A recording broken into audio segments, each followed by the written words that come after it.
ဒီနေ့တကြံအတက်နေ့မှာ outfit ကတော့နှစ်စုံဖြစ်သွားတယ်ကွယ်ညနေတစ်ပိုင်းနဲ့ကျမတို့မနက်ပိုင်းမစုံညနေပိုင်းပဲဆိုတာဆိုတော့ဒီနေ့တကြံအတက်နေ့မှာအတော်အိမ်မှာကြာဆန်ကြော်လှူမယ်အဲ့တော့ကျမတို့တွေကစက်သားတွေကိုအိမ်မှာတွေကပြင်ဆင်သွားတယ်ကျန်တဲ့ဟာတွေကိုတော့လေအတော်အိမ်ရောက်မှပဲထပ်ပြီးတော့ပြင်ဆင်တယ်ကျမတို့ဟိုရောက်ဒီရောက်မှဟိုလုတ်ဒီလုတ်နည်းနည်းလေးဝိုင်းကူလုတ်ပေးတာပဲရှိတာအဲ့တော့ကျမမေကကြာဆန်ကြော်စပြီးတော့ကြော်ပါပြီကျမတို့အတော်အိမ်မှာကြော်တာပေါ့နော်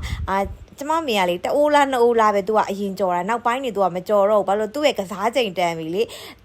နည်းနည်းလေးစောရရဲ့အချိန်ကစားလို့မရသေးတဲ့အချိန်မှာတော့ကြော်တာပေါ့လေကျမရဲ့မေချိုကခလေးထက်လေးပိုဆိုးတယ်တိလားနော်အရန်ကိုပျော်တာလေကျမမေကိုကျမမေအမေကြီးဘာဖြစ်လို့ပေါ့နော်အသက်ကြီးမှဒီလောက်ထိတချံကိုပျော်တာလဲဆိုတော့နင်တို့ငငယ်တော့ကြတော့လူမှုရေးစီးပွားရေးပညာရေးတွေလုံးပန်းနေရတော့မပျော်ရဘူးပေါ့အခုလဲကျမအိမ်အောင်ကြပြီမောင်လေးကလည်းသူ့ဟာနဲ့သူကိုကြီးကလည်းသူ့ဟာနဲ့သူဆိုတော့